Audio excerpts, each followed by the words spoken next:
and joyful cheering greeted Prince and Princess. The world gets its first full glimpse of the fairy tale princess. She will leave as a princess. We love royal weddings because their fairy tales come to life. There's a fascination with royal weddings because they are just so extravagant. And now the great hour arrives. Let's listen to the crowd as she arrives at the Abbey. We finally get to see that dress. You see the princess in the big gown, and her prince often in like a military uniform, and it's just romantic and everything you fantasize about as a little girl. For anyone who grew up reading fairy tales or loving princesses and princes and carriages and palaces, there is no question that a royal wedding is the pinnacle of all of that fantasy. That really is the most extraordinary fairy tale.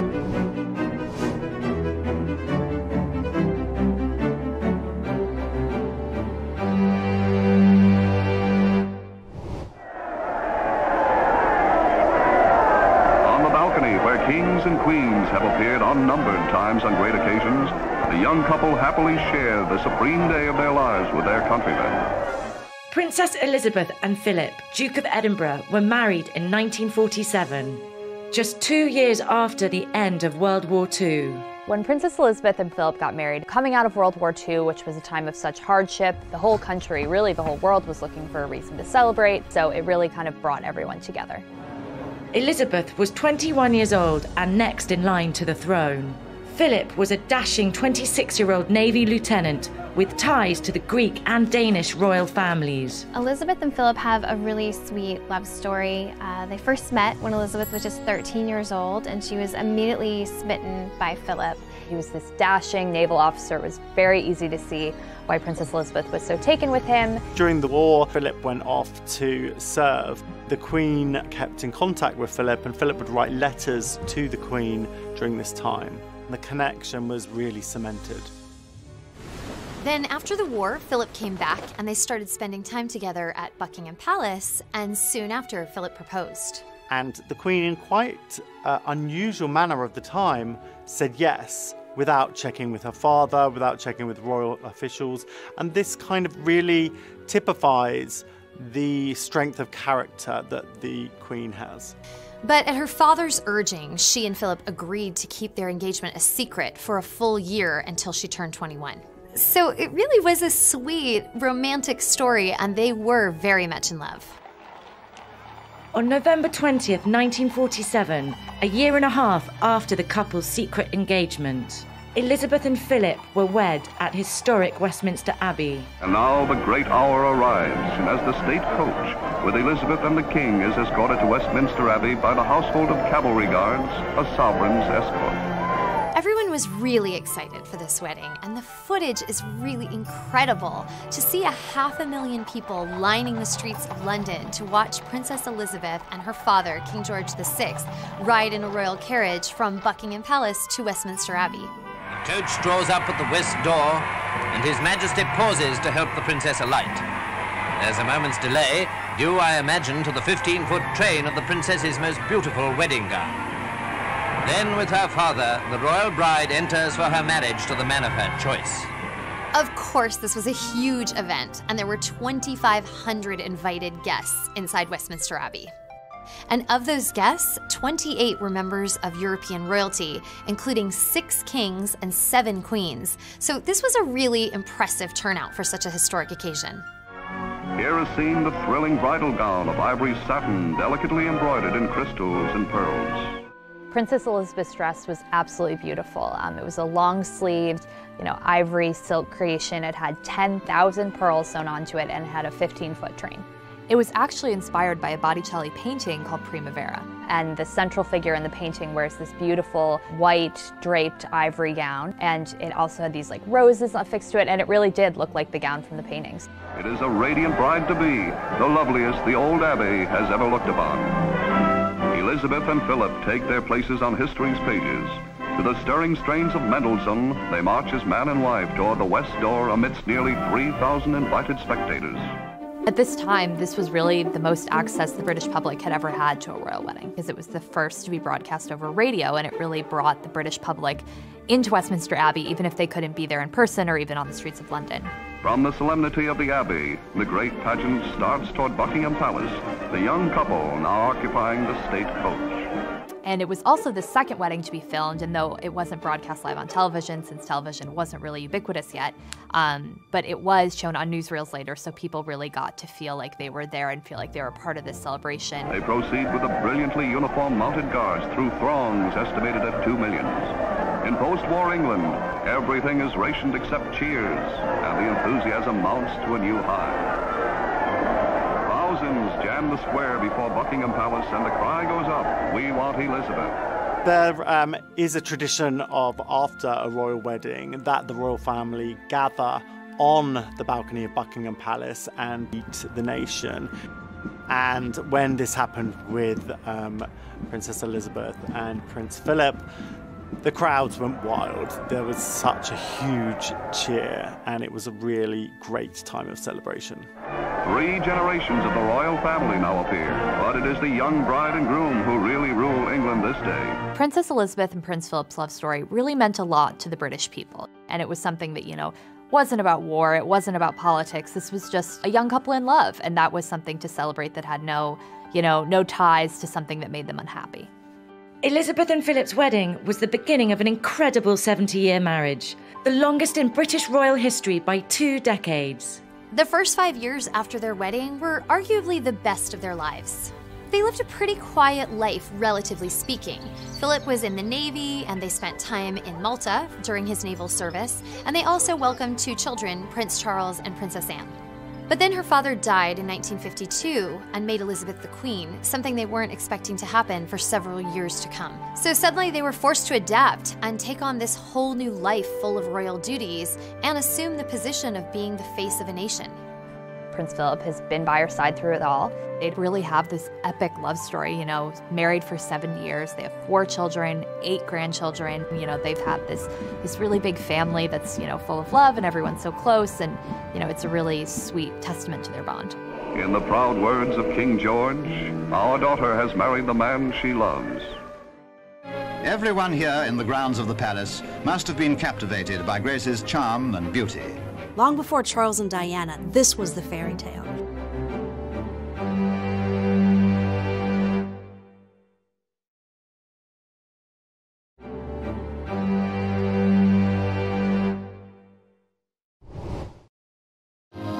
Tiny Monaco took on Hollywood overtones when film queen Grace Kelly was tumultuously greeted as she arrived for her marriage to Prince Rainier. In 1956, Prince Rainier III of Monaco married American actress Grace Kelly. The extraordinary 2-day event was immediately dubbed the wedding of the century. Though this isn't a British royal wedding, it is definitely one of the most famous royal weddings of all time. Long before Charles and Diana, this was the fairy tale. She was an American movie star, she met a prince in Europe, and they fell madly in love and got married. Rainier was the 33-year-old reigning monarch of Monaco, while Grace was well on her way to becoming Hollywood royalty. The glamorous and talented 26-year-old had already earned 2 Oscar nominations, including a Best Actress win for The Country Girl. I don't know where to begin to apologize, Mrs. Elgin. You can begin by not calling me Mrs. Elgin. But she will always be best remembered for her 3 films with director Alfred Hitchcock: Dial M for Murder, Rear Window, and To Catch a Thief. You're here in Europe to buy a husband. The man I want doesn't have a price. To Catch a Thief is such an iconic film. Grace Kelly is beautiful and glamorous, co-starring opposite Cary Grant. And it was shot on location in Cannes, France, which coincidentally is where Grace would later meet Prince Rainier. Grace Kelly and Prince Rainier first met, fittingly, when she was in Cannes in France for the Cannes Film Festival. And they ended up being set up by Olivia de Havilland, another, iconic actress, and her husband, who was a French newspaper editor who knew Rainier. So they sort of coordinated this meeting between Rainier and Grace Kelly. They hit it off immediately. They kept in correspondence when she came back to the United States. He came to America to meet her and her family. Grace Kelly's from right outside Philadelphia. She had Prince Rainier over for dinner. Even though he had this royal title and this very fancy background, he would help out with the dishes at her childhood home, and it really endeared him to her family, and soon after they were engaged. Grace Kelly and Prince Rainier's romance really was a whirlwind. They met in April of 1955, became engaged in January of 1956, and the wedding was set for that April. So from meeting to marriage, it was really only around 12 months. A few hours earlier, Grace Kelly of Philadelphia and Hollywood stepped aboard the Deo Gigante from the liner Constitution, which carried her across the Atlantic. To get to Monaco for her wedding, Grace Kelly, she didn't fly. She took a yacht with a huge entourage of about 700 people. And when she did arrive, she had 80 suitcases with her and her poodle, Oliver. And Prince Rainier was there waiting for her. And so were 1,800 photographers and reporters. And it was really kind of this just epic, almost over-the-top arrival, but really spoke to the significance of the transition she was making from Hollywood film star to real-life princess. This was the glittering scene at Monte Carlo on the night before the civil wedding took place. The party really started at the palace the night before the wedding. Grace Kelly and Prince Rainier watched from the balcony as down below there were performances by French folk dancers and the London Festival Ballet. And of course, there were fireworks. The entire city really rallied around this couple and took part in the celebrations. Local law called for two separate events. The first, on April 18, was a civil ceremony held in the palace throne room, which was followed by a garden party with 3,000 invited guests. Everyone here in the grounds of the palace must have been captivated by Grace's charm and beauty. The religious wedding took place the next day at St. Nicholas Cathedral. The ceremony was broadcast live on television and 30 million viewers tuned in. Solemnly, on her father's arm, she enters the cathedral. All eyes are on her, an entrancing picture in her magnificent gown, as she takes her place before the high altar. Grace Kelly's wedding dress, still today, is without a doubt one of the most iconic royal wedding dresses of all time. It was this beautiful lace, high-necked, long-sleeve gown with a big skirt. The wedding dress was actually a gift from MGM Studios, where Grace Kelly had made some of her movies. It was made by one of the costume designers at the studio, Helen Rose. Today, it would be considered to be worth about $70,000. This wedding will go down in history as one of the most elegant, solely because of Grace Kelly's dress. This dress was so stylish and so beautiful. The wedding, at which the Bishop of Monaco officiated, is marked by the dignified solemnity befitting such a ceremony. Now, by civil authority and by the church, Prince Rainier and his film star bride have been pronounced man and wife. The wedding procession moves slowly from the cathedral. This, of course, was the moment for which the Monegasques outside had been waiting, and joyful cheering greeted Prince and Princess.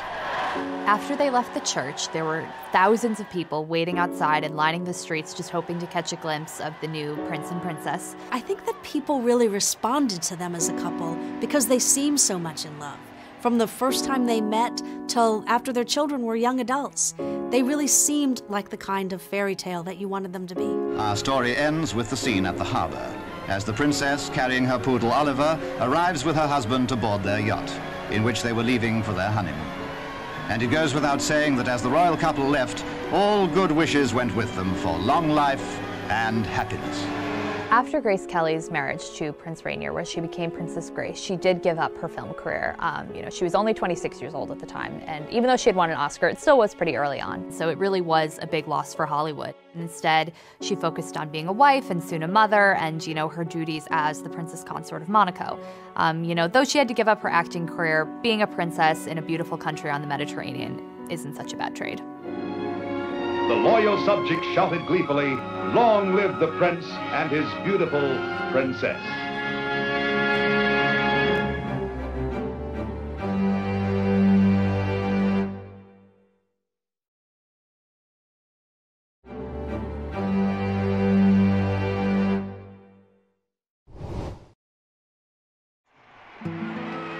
In 1960, Princess Margaret married the commoner Anthony Armstrong Jones. The historic event was the first royal wedding ever to be broadcast live on television. I, Margaret Rose, take thee, Anthony Charles Robert, to my wedded husband. Anthony was a 30-year-old society photographer with no royal blood. Margaret was the 29-year-old younger sister of Queen Elizabeth. The story of Princess Margaret is really complicated. she had actually fallen in love with a different man.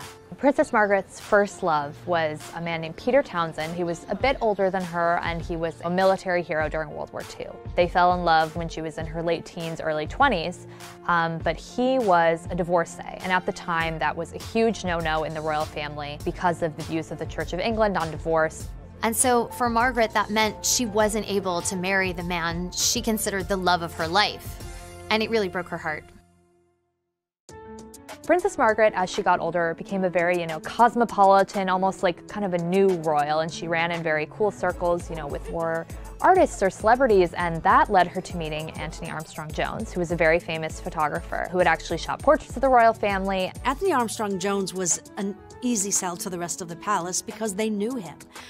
He had taken a lot of the royal portraits, so he was someone that they thought was appropriate for Margaret. Their relationship kind of flew under the radar, and when they announced that they were engaged, it really surprised the press, it surprised the public, and it really was an unconventional choice for Margaret.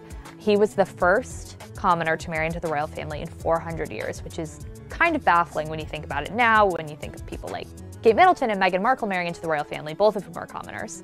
For Margaret, after being denied the chance to marry her first love, this really looked like a second chance at love.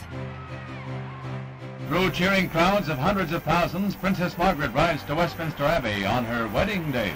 On May 6, 1960, Princess Margaret and Anthony Armstrong-Jones married in Westminster Abbey, the grandest setting you can imagine. The Queen and members of the royal family have taken their places, and Commonwealth Prime Ministers. The bridegroom, and what a moment for him as his bride enters. Because Princess Margaret's father, passed away almost 10 years before that, Prince Philip, her brother-in-law, actually walked her down the aisle, which was sort of a sweet show of familial support. There were 2,000 guests, and what really made it historic was that it was the first televised wedding in British history. The service is begun by the Dean of Westminster. Dearly beloved, we are gathered here in the sight of God and in the face of In the UK alone, 20 million viewers tuned in, while 300 million more were watching from all over the world. Now, every detail and nuance of the ceremony is under the scrutiny of countless millions, but the dignity and grandeur of the rites are not marred. I pronounce that they be man and wife together in the name of the Father, and of the Son, and of the Holy Ghost. Amen. Princess Margaret's royal wedding dress was relatively simple compared to past royal wedding dresses. Life magazine described Margaret's dress as, quote, the simplest wedding gown in history, although it did feature 30 meters of fabric just for the full skirt. It had long sleeves and a very thick silk. It was a V-neck that came very high up on her neck, and then it had a really wide skirt, but there really wasn't any lace or any, gems or pearls or crystals. So it was very simple, but it definitely still was an iconic dress, but just a little different from what we've come to expect from royal weddings. The traditional appearance on the palace balcony is what the people want to see, raising a great cheer again for the princess and her husband. Although Margaret's wedding was a gorgeous spectacle and gave hope that she was going to have the fairy tale ending that she always dreamed of, the truth is, it wasn't a happily ever after. Still wearing some of the parting rose petals, they went out by barge to Britannia, the start of a wonderful honeymoon cruise to the Caribbean. Things started to crumble for Margaret and Tony fairly early on, although they did have 2 children, David Viscount Linley and Lady Sarah, before they drifted apart. Things were happy throughout the 60s, but by the 70s, fractures were starting to show. They didn't spend as much time together. There was infidelity rumored on both sides. We would later learn that for Tony, the infidelity went back, all the way to when they first got married, which was very controversial when it came out, but it didn't come out for years to come. Eventually, they announced their divorce in 1978, and it was the first divorce by a senior member of the royal family since Henry VIII. The irony is that with her first love, Peter Townsend, everyone in the royal family and the public had been so concerned Margaret was going to marry someone who had been divorced. And then Margaret herself ended up becoming the first senior member of the royal family to divorce in 400 years. Later in life, Princess Margaret was actually famous for, rumored love affairs, and she was kind of known as like this very cosmopolitan but sort of scandalous figure. Margaret never remarried. She wound up having a series of health problems that ultimately led to her death in 2002. In 2004, a woman named Polly Fry came forward and she claimed that she was the daughter of Tony, Lord Snowdon. And Polly took a paternity test and it turned out that Tony was her father. Granted, this all came out in 2004 and Margaret had passed away in 2002, so it remains to be seen whether she ever knew about this, in her private life. Waving goodbye to London, while we wish them every happiness, every blessing, and a long life together. And so Lady Diana, in that truly stunning dress, is well and truly launched on her way to the cathedral. Diana's dress probably went down as one of the most famous dresses in history. With that dress shimmering like a mirage as it rippled down the red carpet behind her.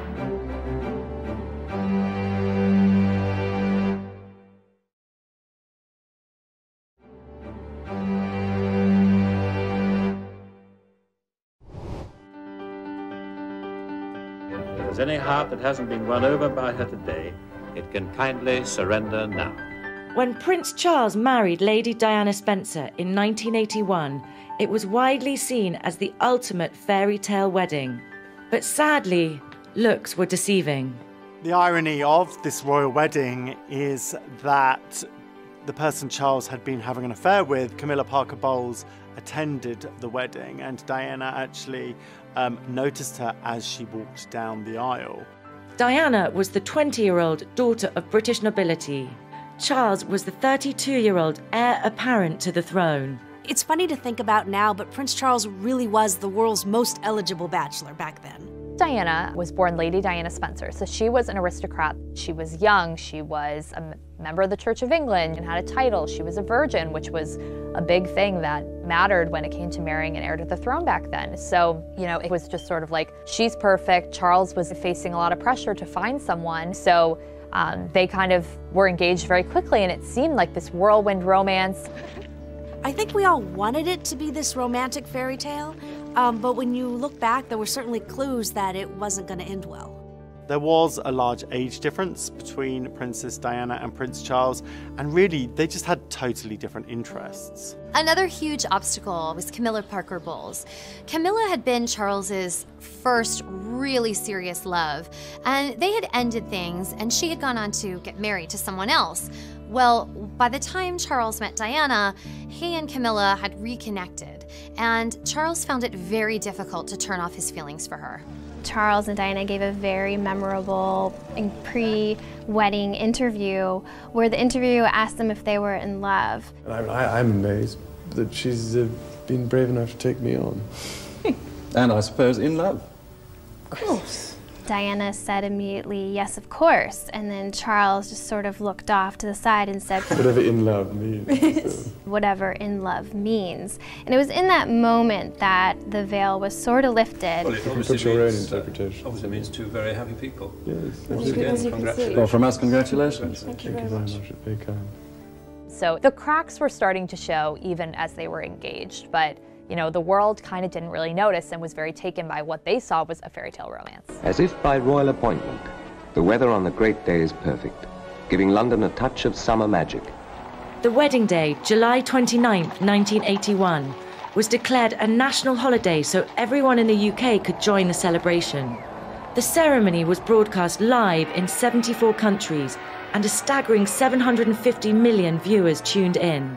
Everyone who was around then will tell their stories of waking up early, wherever they were, whatever time zone, watching in their pajamas. It became a massive sensation, even for people who didn't normally follow the royals. And then the bridegroom, the Prince of Wales, arrived. As Prince Charles was the heir to the throne, his wedding was a full-on state occasion. It wasn't held at Westminster Abbey because there were too many guests. So they had it at another very famous London church, St. Paul's Cathedral. It was attended by 3,500 guests, which included dignitaries and world leaders, including Prime Minister Margaret Thatcher and U.S. First Lady Nancy Reagan.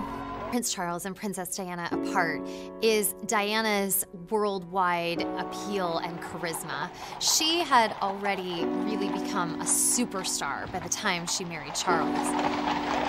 And so Lady Diana, in that truly stunning dress, is well and truly launched on her way to the cathedral. The speculation about what Princess Diana would wear on her wedding day was huge. Everybody wanted to know.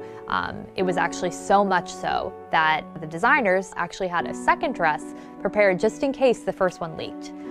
But it didn't. It's a little bit funny because you can see that she's sort of drowning in all these yards of taffeta. One of the most famous dresses in history. The world gets its first full glimpse of the fairy tale princess, demure behind her veil.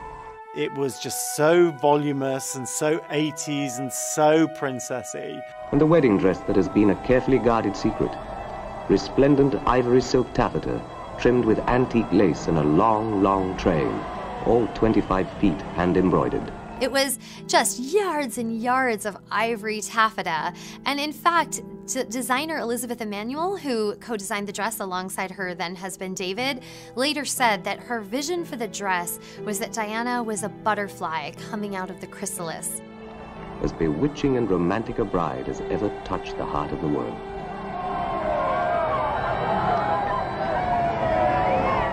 But that long train is a bridesmaid's nightmare. Elizabeth Emanuel also later said that she hadn't anticipated the dress wrinkling quite so much as it did, so they quickly tried to smooth that long train because it was just wrinkled from top to bottom.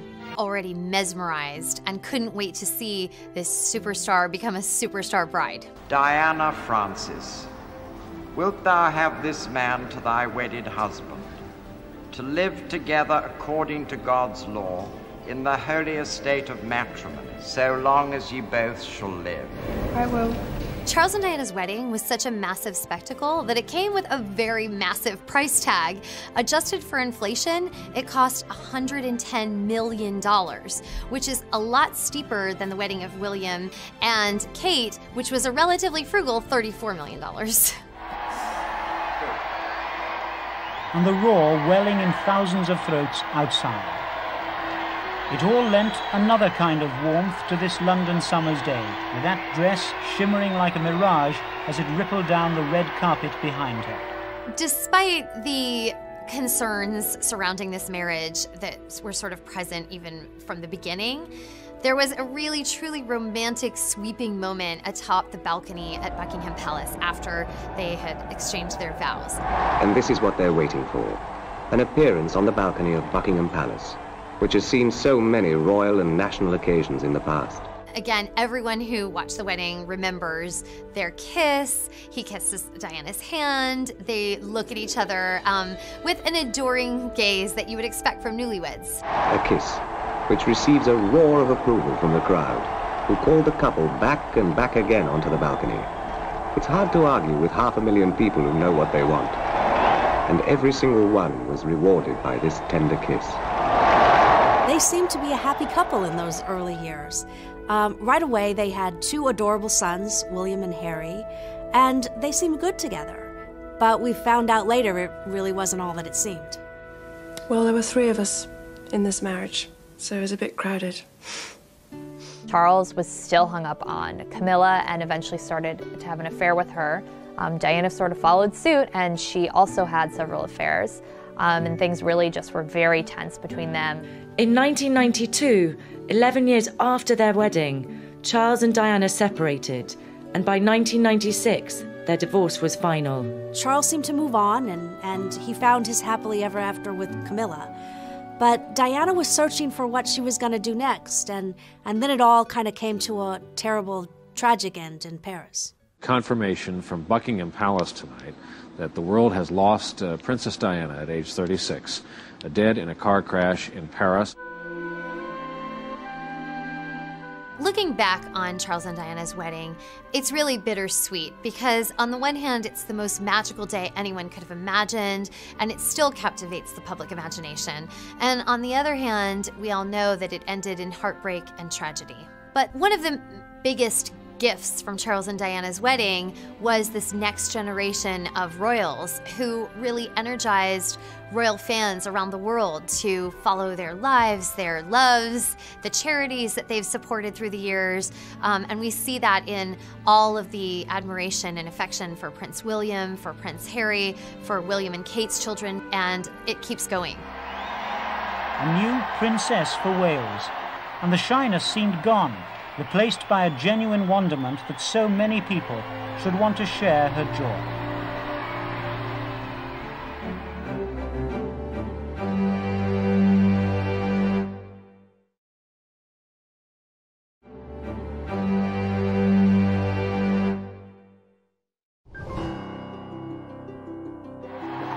Absolute chaos. I'm being swept forward with the crowd. In fact, I don't think I could get away from them if I wanted to. In 1986, just 5 years after Charles and Diana were married, the wedding of Prince Andrew and Sarah Ferguson proved the British people were still hungry for royal nuptials. Because Andrew was not the direct heir, it may have seemed like the wedding wouldn't have been quite the massive affair that Charles and Diana's wedding was, but there was a huge appetite for it, and people really wanted another royal wedding. Andrew was the 26-year-old son of Queen Elizabeth and fourth in line to the throne.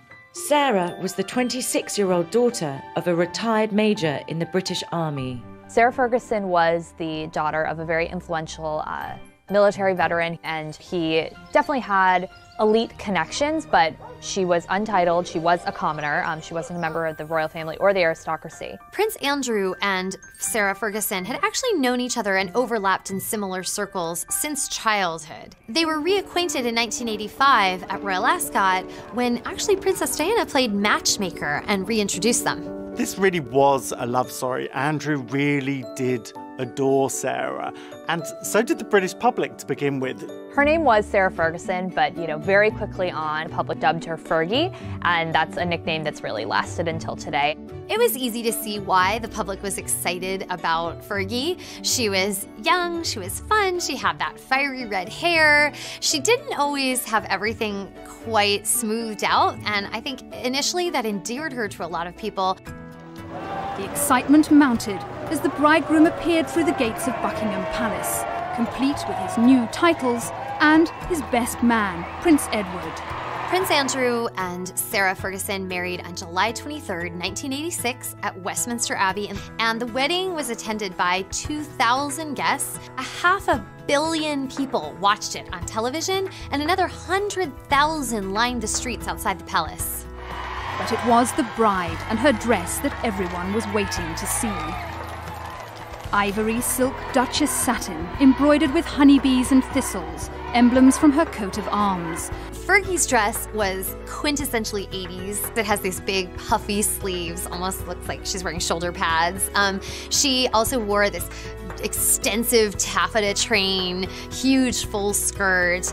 The bodice was heavily beaded, and then in silver beads embroidered on the train were Sarah and Andrew's initials.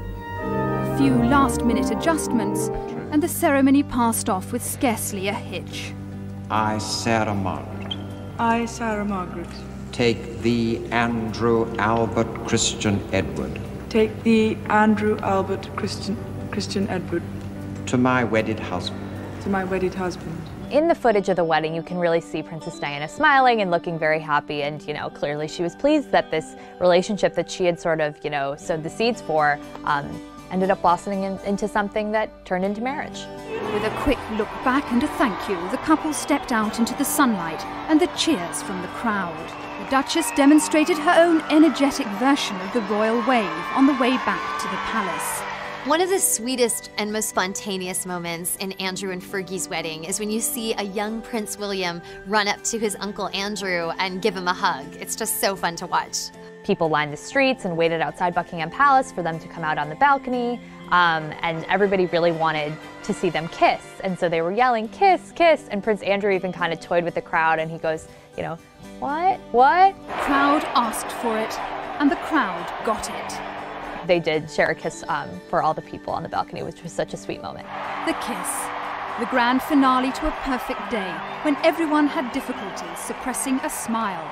Another thing you notice about Fergie on her wedding day is that she just seems to be having so much fun. Once the couple emerged, complete with their teddy bear, confetti filled the air.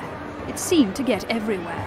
There's almost this sense of, can you really believe I'm here? Am I actually a fairy tale bride? Whereas, you don't always see that in other royal weddings. The Queen was there to see them off as the royal couple took to the air by helicopter from the Royal Chelsea Hospital for the short flight down the Thames to Heathrow Airport. One of the things that you start to notice with royal weddings is that oftentimes these couples come out of this magnificent, unimaginably fantastic day, and then the reality starts to set in, and it's not quite the fantasy that was portrayed on that wedding day. They're off to the Azores on honeymoon for a bit of peace and quiet.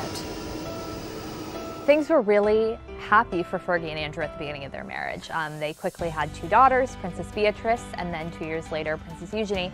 And they were really this happy family, but eventually by the early 90s, tensions had sort of started, and there were rumors swirling that the couple wasn't as happy as they had once been and that they were growing apart. Fergie and Andrew announced their separation in 1992, just 6 years after the wedding. By 1996, their divorce was final. As the years wore on, things started to thaw, and Fergie has really been welcomed back into the royal fold for the most part, certainly by her ex-husband, Prince Andrew. The two even lived together at Royal Lodge on the grounds of Windsor Castle, so they often call themselves the world's friendliest exes. Fergie and Andrew didn't have the happily ever after that everybody fantasized about, but they do have a fantastic relationship. They co-parented their children very well and have a great relationship and communicate about all the issues that arise. Everyone agreed it had been a right royal occasion. It is the sight, after all these months of build-up and speculation, that many have been longing for. Kate looked absolutely stunning on the day. Her dress was universally adored.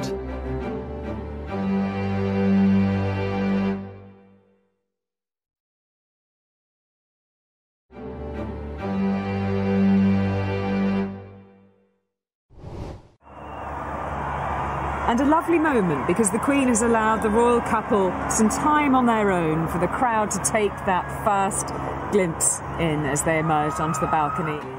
When Prince William, Duke of Cambridge, and the commoner Catherine Middleton were married in 2011, it was the most celebrated royal wedding in 30 years. Kate and William's wedding was the first royal wedding since Charles and Diana's in 1981, where we were seeing the direct heir to the throne get married. So it truly was a historic day. Kate was the 29-year-old daughter of successful entrepreneurs. William was the 28-year-old grandson of the Queen and second in line to the throne. People have such a special place in their heart for him because he had such a tragic event happen with losing his mother when he was a teenager. And everybody, I feel like, just wants him to be happy, and it didn't take him long for him to fall in love and find his life partner. When he went to college at the University of St. Andrews in St. Andrews, Scotland, he met Kate Middleton in his freshman year dorms. They became friends. Eventually, with friends, they moved in together into an apartment, and it was there that sort of romance started to blossom. Often she's referred to as a commoner, and it's true. She's not from an aristocratic family, but she didn't grow up in a traditional sort of middle-class family either. Her parents really did have a lucrative business. They started a company called Party Pieces, which was a mail order and now online party supply company, and they really built this empire from the ground up. They were very wealthy. This isn't a case of somebody who was having a rags to riches transformation. Kate had a very comfortable upbringing. William and Kate were engaged in October 2010 in a place that is really special to William, and that's Kenya. And William proposed there. They kept it a secret for a little while, then returned home and announced it the following month. And Kate showed off her new sapphire and diamond engagement ring, which was not new. It had belonged to Diana, William's mother. It was hugely meaningful for William to have a piece of his mother who obviously never got to meet Kate and to attend his wedding and be a part of that experience with him. But, he said it was his way of kind of keeping her close and keeping her in mind throughout this whole process. William and Kate were married on April 29th, 2011. The historic event was broadcast live in 180 countries and an estimated 2 billion people tuned in. So if you imagined a fairy tale princess and her dress, is that the picture you had in your mind? I think perhaps it might have been. Kate's dress was absolutely beautiful, and there was tons of speculation about which designer she'd choose, what it would look like, what fabrics, what kind of inspiration she'd take, and it pretty much was everything we could have hoped for and more.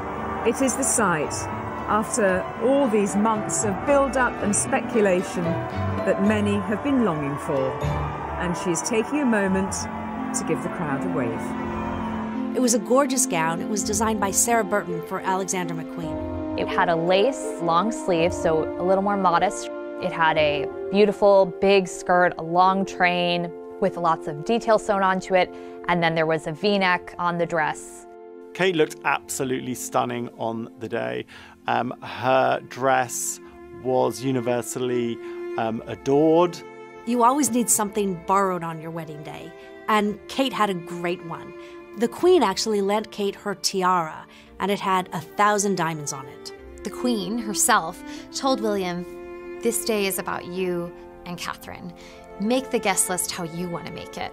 So I thought that was a really sweet thing. You can see the Queen's evolution from kind of reluctant, standoffish mom to really warm, supportive granny.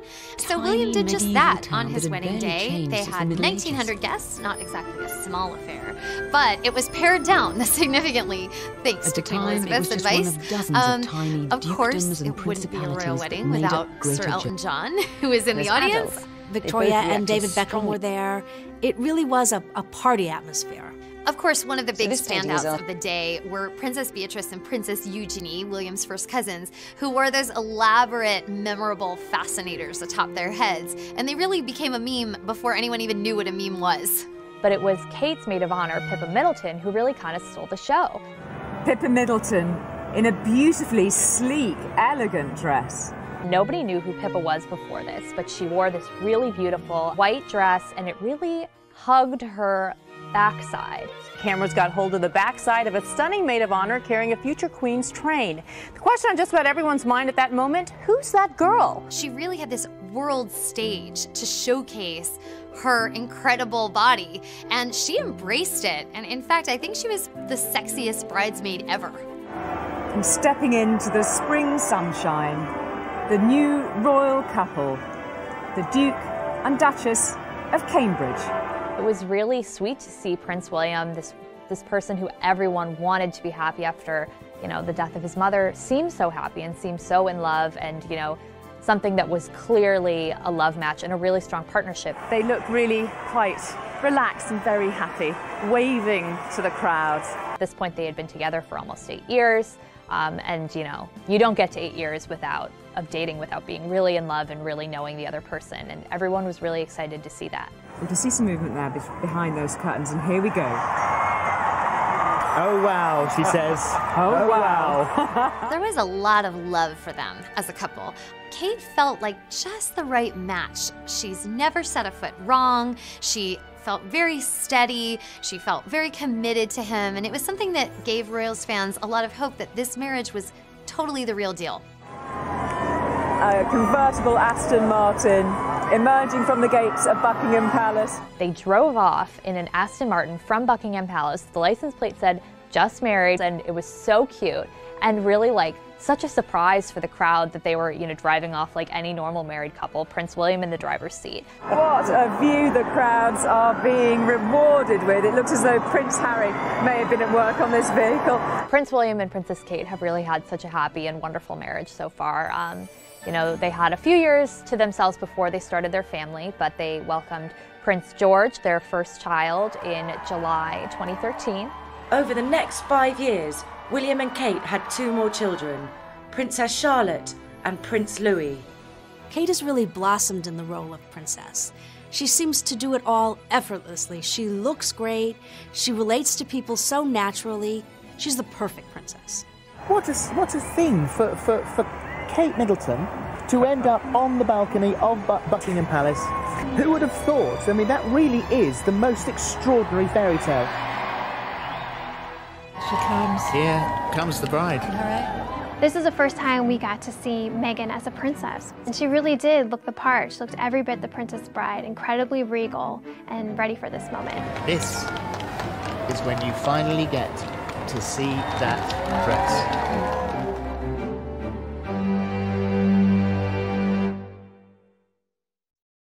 A new royal couple, a new chapter. And after the intimacy of the marriage vows, a place on the world stage. Prince Harry, the Duke of Sussex, and the American actress Rachel Meghan Markle were married in 2018. 7 years had passed since the wedding of William and Kate, and nearly 2 billion tuned in to see Princess Diana's second son marry the woman he loved. Meghan and Harry's wedding was like nothing we have ever seen before, and that has a lot to do with Meghan herself. This is the first time we are seeing a biracial royal bride, an American royal bride, a woman who has been divorced. So this was something new we were seeing, and it really blew all the other royal weddings out of the water in terms of news value. Meghan was the 36-year-old star of the hit legal drama Suits. Harry was the 34-year-old grandson of the Queen and 6th in line to the throne. We've been watching Harry grow up since he was born. Of course, Princess Diana and Prince Charles followed the tradition of bringing out their newborn son onto the steps of the Linda Wing at St. Mary's Hospital in London, where the world got its first look at the little ginger prince with his red hair. The guy was christened in this. Looks remarkably well despite it. Harry is so beloved across the world, but especially in the UK. I mean, the citizens have just had such a special place in their hearts for him since he lost his mother at a young age. The readers have always been very affectionate towards Harry because they saw him grow up. And they've gone from him seeing him as this little boy who'd lost his mother to now finally fully in love and happy. The fact that I fell in love with Meghan so incredibly quickly was a sort of confirmation to me that everything, all the stars were aligned, everything was just perfect. It was this beautiful woman just sort of literally tripped and fell into my life. I fell into her life. Meghan and Harry actually met on a blind date, and they hit it off right away. I was beautifully surprised when I walked into that room and saw her, and there she was sitting there. I was like, okay, well, I really have to up my game. The world found out about Harry and Meghan when one of the London tabloids confirmed the relationship in October 2016. But Harry and Meghan had actually been dating for a few months by then, and they were building a relationship. Harry and Meghan's engagement was announced on November 27, 2017. That same day, the happy couple sat for an interview with the BBC. It happened a few weeks ago, early this month, here at our cottage. Just a standard, typical night for us. It's a cozy night. It was what we're doing, just roasting chicken and trying to roast chicken. Trying to roast a chicken, and it was just an amazing surprise. It was so sweet and natural and very romantic. He got on one knee. Of course. Was it an instant yes from you? Yes, as a matter of fact, I could barely let you finish proposing. I was like, can I say yes now? She didn't even let me finish. Welcome to the royal town of Windsor, where the stage is set for the wedding of the year. On May 19th, 2018, Harry and Meghan were married inside St George's Chapel at Windsor Castle, roughly 20 miles west of London. 600 lucky guests were in attendance, while nearly 30 million were watching it in the US alone. The interest surrounding Meghan and Harry's wedding was massive. In fact, in the US, 6 million more people tuned in to Meghan and Harry's wedding than they did to William and Kate's. And I think one of the key reasons for that is that we had an American royal bride. Harry and Meghan's wedding was like a red carpet. There were so many celebrities there, and not just small celebrities. We're talking big celebrities. We're talking George Clooney and Amal. We're talking Priyanka Chopra. We're talking Oprah. It was star-studded. I'm sure everyone who walks through these palace gates must feel like the luckiest person on earth to get to have this opportunity. As we were watching the guests start to walk up toward Windsor Castle and towards St. George's Chapel, I think that one of the things we were most excited to see was the brothers. Royal watchers were very excited when Prince Harry walked down the aisle with his brother, Prince William, on the day of the wedding. The chemistry between them, the camaraderie was just very sweet. And obviously we'd seen this happen in reverse when Harry was the best man for William. We're looking now at the car that has the woman of the moment, Ms. Meghan Markle. What a moment of history for her. Meghan arrived at the wedding, at the ceremony, in a cart that had been loaned by the Queen. And this was everything Americans had fantasized about. This was Disney come to life. When the car pulled up, she steps outside and you get that first glimpse of that gorgeous gown. Here comes the bride. This is the first time we got to see Meghan as a princess. And she really did look the part. She looked every bit the Princess Bride, incredibly regal and ready for this moment. This is when you finally get to see that dress. All eyes were on her dress, and it was very chic. It was surprising. People were expecting a big princess moment, a huge glamorous gown, but it was a little bit more understated. The dress itself, at first, there was some sort of like, oh, so she went simple. It was simple. And I think what we've seen in the years since the wedding has been an appreciation for the fact that she chose something more modern from, of course, a female designer, Claire Waite Keller at Givenchy. And it featured a really classic line, silk and silk organza underskirt. There was a stunning veil that featured embroidered flowers from across the Commonwealth. She had a really long, elegant train. This dress was really understated in many ways. No embroidery whatsoever, beading, glitz, sparkle, none of that. She had sparkle in her jewels and her tiara, of course. She really let the veil take the spotlight for certainly, you know, that dramatic walk up the steps and then back down the aisle as well. The veil itself was so sweeping that it really sort of, I think, was the eye-popping part of that look. For me, I thought it was the perfect choice. I thought this was the ultimate dress to introduce her to the British citizens who already really value understatement. And so I thought it was respectful, I thought it was beautiful, and just the perfect dress for her to marry Harry in. A particularly touching moment was when Prince Charles walked Meghan down the aisle. I don't think Prince Charles properly imagined that he would ever be walking someone down the aisle, as he's a father of sons, but it was particularly emotive that she asked him if he would stand in her father's place and walk him down the aisle. One of the highlights of the wedding, and certainly one of the most spontaneous moments, was when Prince Harry got his first up-close look at Meghan, and we could all see him mouthing the words, "Wow, you look amazing." And it was such a romantic, breathtaking moment. Certainly that's something that you know, grooms throughout time and around the world have that kind of, you know, there she is moment, and we all got to see that play out, and it was really beautiful to watch. Bishop Michael Curry brought some Chicago flavor to the royal wedding. The wedding was a beautiful combination of American culture and British culture. Imagine this tired old world when love is the way. There was the traditional chapel, but then you had an American preacher with the energy and excitement, and some people in the congregation did seem a little bit surprised it wasn't what they were used to.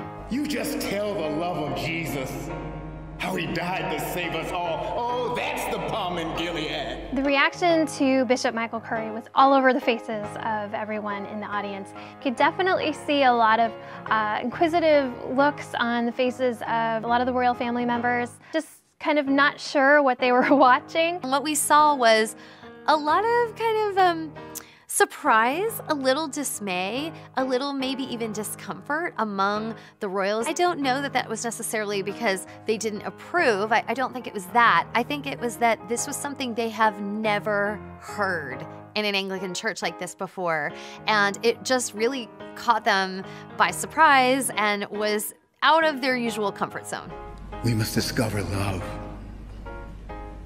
The redemptive power of love. On so many levels, that really encapsulated why this wedding was so different from any royal wedding that had ever come before. And it was really such a refreshing and also truly reflective part of Meghan's heritage being brought to life very, very animatedly by Bishop Curry. Of course, at every wedding, everybody's waiting for the first kiss. And at a royal wedding, it's even more hyped. It did not disappoint because although there wasn't a balcony, there was still that beautiful, dramatic moment when they come out as husband and wife. And there is the kiss that everyone was hoping for and waiting for.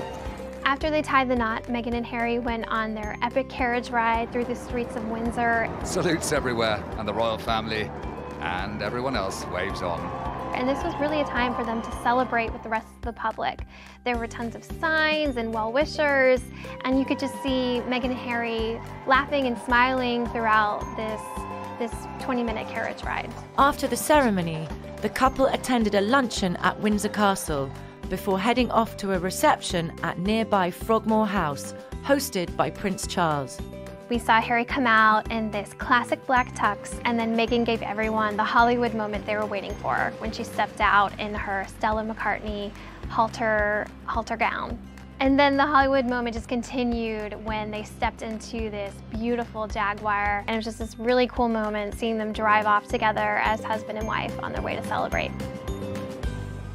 We've got some breaking news from Great Britain this morning. The worldwide wait is over. Prince Harry and Meghan Markle welcoming their firstborn child this morning, and it's a boy. In May 2019, nearly 1 year after their wedding, Harry and Meghan welcomed their first son, Archie Harrison Mountbatten Windsor. It's just been the dream, so it's been a special couple days. We can expect big things from this couple in the future. We know that they would like to build this family. They're starting obviously with their first baby, but I don't think that anyone imagines that they'll stop there. But further than that, we also know that Meghan has big plans of her own in terms of philanthropy, in terms of giving back to her new country. Meghan and Harry have totally embraced their roles as the Duke and Duchess of Sussex, and they've been welcomed into the royal family as a couple with open arms, and now they're just really hitting the ground running in terms of their royal duties. We're a fantastic team, we know we are, and we hope to, over time, try and have as much impact for all the things that we care about as much as possible.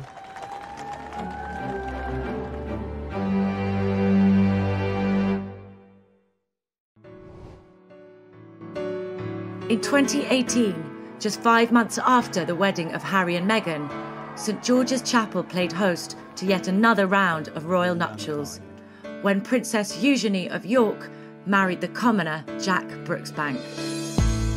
This was a huge royal wedding because, let's face it, there aren't that many people who call the Queen Granny, and Princess Eugenie is one of them. It marked the first wedding for Fergie and Andrew's daughters, and so it's just a really great time for the country to come together and celebrate a wonderful occasion. Eugenie was the 28-year-old granddaughter of the Queen and 9th in line to the throne.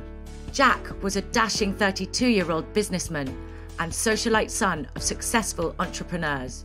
Americans may not know Eugenie intimately well, but British really do. The British have grown up with Eugenie and her sister Beatrice and have a lot of affection for them.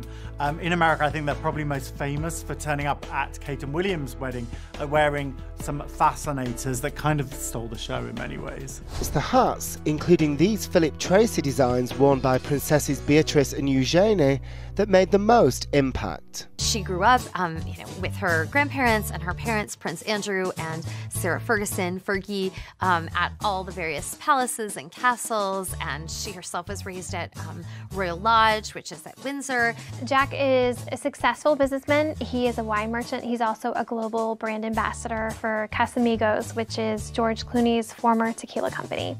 Like Kate Middleton, Jack Brooksbank is also a commoner, if you want to use that term. I mean, he's not an aristocrat, he's not a royal. However, also like Kate, there were similar circles. They did kind of run in those fancy royal circles.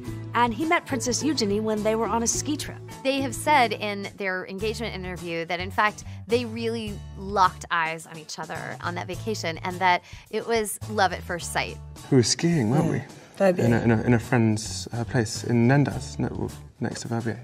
We were skiing, which was amazing. Love at first sight. Was it? For the pair of you, was it?